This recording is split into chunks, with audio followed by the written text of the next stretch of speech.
ஒருவன் பெரிய மீசையோடு அஞ்சான் நஞ்சன் என்ற பெயரோடு சிங்கத்தின் வாலை குகையிலே போய் அறுத்தவன் அந்த சிங்கத்தின் வால்ல தோலை போட்டுக்கொண்டு கம்பீரமாய் நடப்பானாம். எல்லாருக்கும் அவனை பார்த்தா பயம். ஒரு நாள் ஒரு ஆள் அவனை கேட்டார், ஐயா சிங்க குவிக்கல போனீங்களா? ஆமா.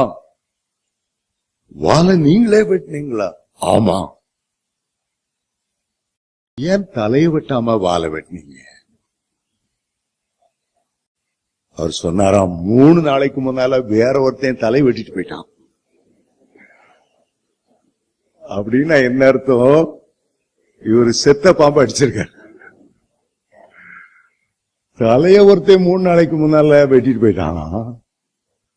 அதுக்கு பிறகு அழுகி நாடுற சிங்கத்துடைய வாலை வெட்டி தோல்ல போட்டு அஞ்சான்.